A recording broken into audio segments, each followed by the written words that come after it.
parmi 16 on en a retenu, c'est forcément la Révolution française, parce qu'elle a été une sorte de répertoire complet de ce que peut être une révolution.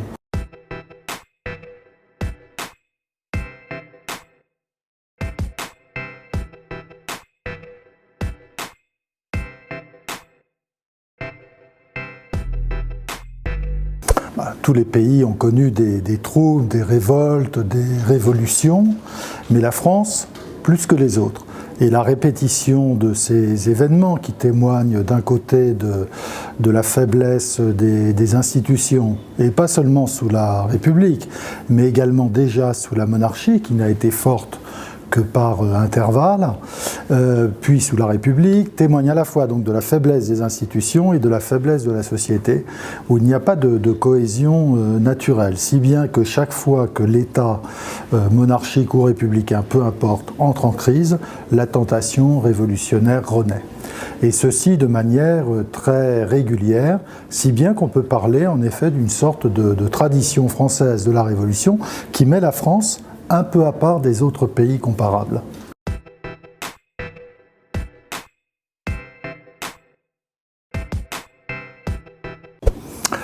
Une exception, oui, parce qu'il faut bien se souvenir, par exemple, que seule la France est passée par la case révolutionnaire pour sortir de l'Ancien Régime et entrer dans la société moderne. Aucun autre pays, sauf bien sûr au XXe siècle la Russie ou la Chine, n'a procédé de même. Mais en même temps, en 1789, la France a inventé, avec sa Révolution française, une formule révolutionnaire qui était inconnue jusqu'alors. Puisque avant 1789, il y a eu des révolutions en Angleterre, en Amérique, un petit peu partout, mais ces révolutions visaient toujours, et y compris les révoltes en France, comme la Fronde ou la Ligue catholique au moment des guerres de religion, visaient toujours à retrouver un État antérieur, supposé meilleur, et plus juste et plus naturel. Donc au fond, ce qu'on appelle révolutions dans l'ancienne France, avant 1789, sont plutôt des réactions ou des restaurations, où les révoltés, les rebelles disent « voilà, nous sommes mal gouvernés, le roi est entouré de mauvais conseillers, de mauvais ministres, et nous en appelons au roi pour qu'il rétablisse l'équilibre naturel des choses ». Et ça change au XVIIIe siècle, où avec la philosophie des Lumières, avec le progrès scientifique aussi, l'idée de la science, eh bien s'impose l'idée que l'on peut comprendre les mécanismes qui régissent la société, qu'on peut en comprendre les lois, et que les comprenant, eh bien on peut défaire la société pour la refaire en mieux, selon un plan préconçu et qui n'aura pas de racines dans l'histoire, selon les exigences ou les règles de la raison. Voilà. Donc ça change tout, parce que ça veut dire que la révolution qui était tournée au fond vers le passé, qui était l'expression d'une nostalgie d'un âge d'or, qui peut-être n'a jamais existé, peu importe, eh bien devient une entreprise de construction et d'invention de l'avenir à partir de rien. Et c'est là où naît l'idée de la révolution moderne, dont la première incarnation est la Révolution française.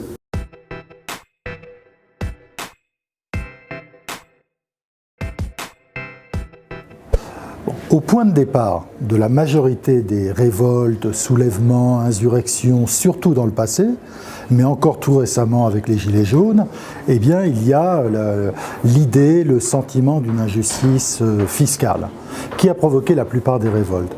Et encore en 1789, c'est ce qu'on appelle le despotisme fiscal de l'État qui est l'étincelle qui déclenche la Révolution française. Ça, c'est une première grande catégorie. On a aussi des révoltes qui sont nées de l'opposition séculaire entre la monarchie et la noblesse, l'aristocratie. Et la dernière grande révolte de l'aristocratie contre la monarchie pour retrouver un rôle dans l'État, ou plutôt pour empêcher l'assomption du pouvoir royal, a été la Fronde au XVIIe siècle. Il y a eu aussi des conflits beaucoup plus graves qui touchent à la religion, ceux du XVIe siècle, et qui, pour la première fois, font apparaître quelque chose qui ressort du phénomène idéologique, avec un conflit où il n'y a pas de solution matériel que l'on puisse trouver. Parce que le salut est une chose absolue, on ne peut pas s'entendre sur le salut. On ne peut pas être un peu moins croyant ou un peu plus croyant. Soit on est croyant, soit on ne l'est pas. D'où un conflit très meurtrier, très cruel aussi dans ces manifestations à l'époque des guerres de religion. Il y a bien sûr toutes les causes sociales qui peuvent déclencher une crise révolutionnaire. Alors, les grèves insurrectionnelles de 1947 ne sont pas allées jusqu'à la Révolution, parce qu'au fond, ni les syndicats, ni le Parti communiste à l'époque ne voulaient vraiment de révolution en France. Mais il y a eu un début de crise révolutionnaire qui là été motivé par des raisons sociales. Et puis nous avons toutes nos révolutions politiques qui tiennent à la faiblesse précisément des institutions. Et la révolution en France a souvent été le moyen d'un changement de régime, de tourner la page d'un régime qui avait montré son efficacité ou qui avait dévié par rapport à ses promesses de départ, si bien que la Révolution est restée dans les têtes comme un moyen normal, dans le cadre français, à la fois pour promouvoir des réformes d'un côté ou pour trouver une solution à des problèmes politiques de l'autre. C'est-à-dire qu'on n'a jamais emprunté la voie qui est celle des Allemands, par exemple, qui est celle du réformisme, ou la voie anglaise ou américaine qui consiste à trouver une solution dans le cadre des institutions. Nous, on n'a pas ça. Donc on a l'affrontement, le conflit social et l'affrontement, le conflit politique pour régler les problèmes d'institutions.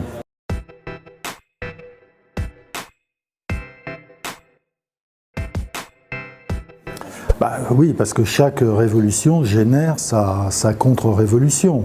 Alors, qui peut naître du fait que la révolution, bien sûr, attaque des intérêts.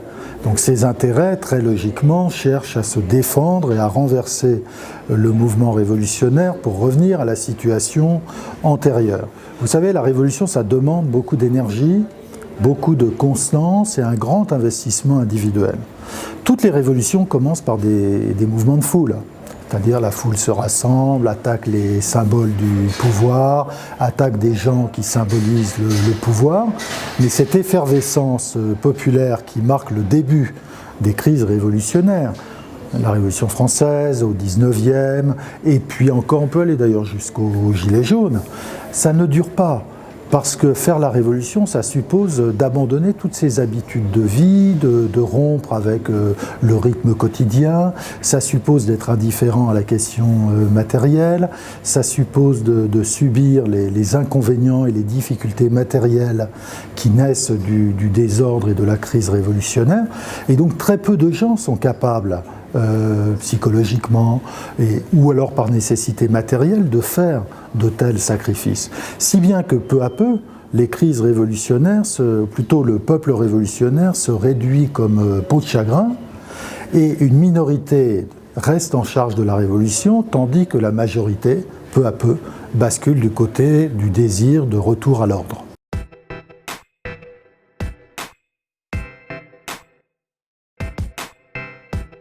Ça ressemble plutôt à une émotion, le mot est tout à fait juste, ou à une révolte qu'à une révolution. Parce que révolution, depuis le XVIIIe siècle, a le sens d'un mouvement vers l'avenir, porté par une foi dans l'avenir. Au fond, dans les révolutions, même si elles ont une part tragique, même si souvent elles finissent très mal, même si très rarement elles atteignent leurs objectifs, néanmoins elles sont portées par un optimisme dans l'avenir. C'est-à-dire par l'idée que si on s'y met tous ensemble, si on fait preuve de la dureté nécessaire face aux ennemis de la Révolution, eh bien on va pouvoir réinventer l'avenir. Changer la politique, comme disait Hollande, c'est un peu un écho de ça. C'est-à-dire cette foi dans l'avenir et cette foi dans le mouvement de l'histoire. Or, il me semble que cette conception-là de la Révolution est morte avec l'effondrement du communisme dans les années 80 et la chute de l'Union soviétique. C'est-à-dire que la Révolution ne fait plus rêver grand monde. Un petit peu, parce qu'en France, on conserve une extrême gauche assez forte et assez virulente. Mais quand même, dans la masse de la société, la Révolution n'est plus une espérance. Si bien que les Gilets jaunes, c'est plutôt le retour à l'avant de la Révolution, à la révolte, qui simplement demande la réparation d'injustices et le rétablissement d'un ordre ou d'une équité au moins relative.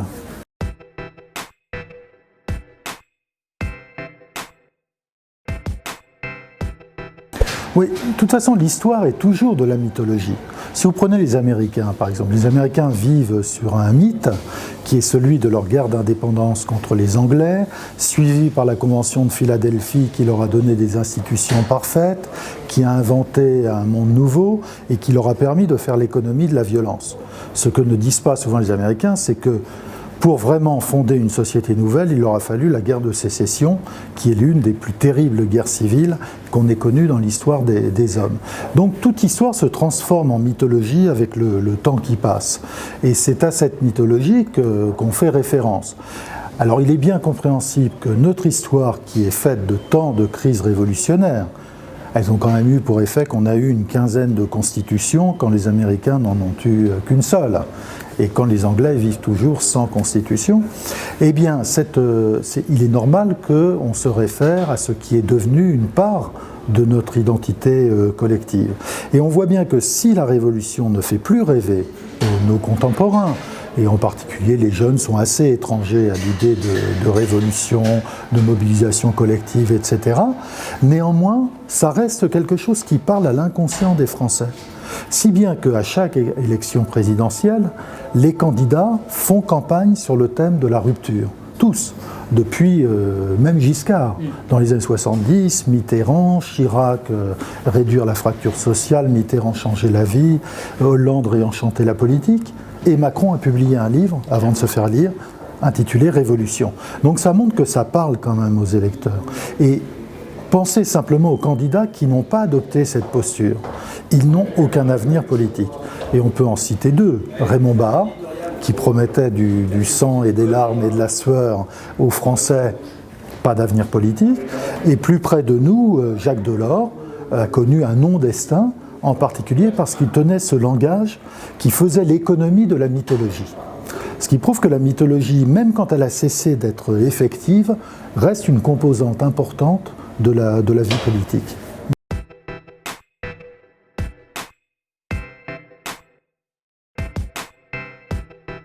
Alors, parmi 16, on en a retenu, c'est forcément la Révolution française, parce qu'elle a été une sorte de répertoire complet de ce que peut être une révolution. C'est-à-dire à la fois effectivement un laboratoire de réforme incroyable, parce que même si elle a été violente, même si finalement elle a abouti à Bonaparte, au pouvoir militaire, néanmoins les révolutionnaires ont expérimenté à la fois tous les régimes politiques imaginables, ont fondé tout un tas d'institutions civiles que souvent Bonaparte a fini de mettre en place, mais les révolutionnaires en avaient eu l'idée. Ils ont certes été très loin, puisqu'ils ont voulu changer les prénoms, la mesure du temps, etc. Mais ça a été un laboratoire absolument incroyable de l'inventivité collective. C'est ça qu'on peut dire. Donc de ce fait, elle reste comme quelque chose d'indépassable. Surtout que contrairement aux révolutions qui ont été un peu les petites filles de celle de 89, la Révolution française ne connaît pas encore tout à fait l'idéologie qui est comme un carcan. Donc ce qui explique la très grande liberté et l'inventivité qui règne dans cet événement, par ailleurs très violent et passablement meurtrier.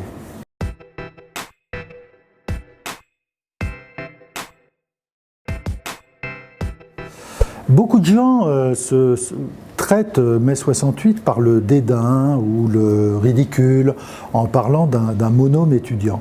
Je pense que mai 68 a été beaucoup plus qu'un monôme étudiant, ça a été notre dernière révolution.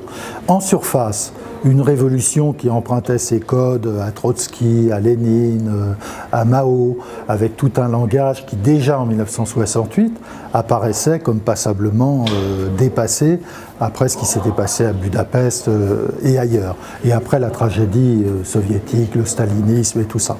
Mais cette révolution, qui était un peu, comment dire, une apparence, recouvrait une vraie révolution qui a changé le monde dans lequel nous vivons.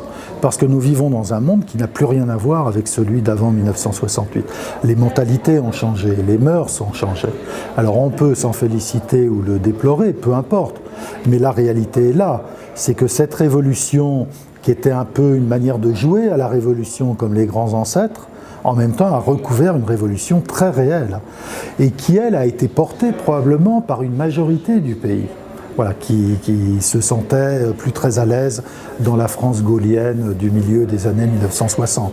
Donc dans ce sens, on peut dire que ça a été sous une apparence peut-être de monôme ou de farce, une révolution qui à la fois a bouleversé la société plus que ne l'avait fait la révolution de 89 et qui en même temps a liquidé l'idée de révolution telle qu'elle nous venait de la Révolution française et telle qu'elle avait été renouvelée par le léninisme.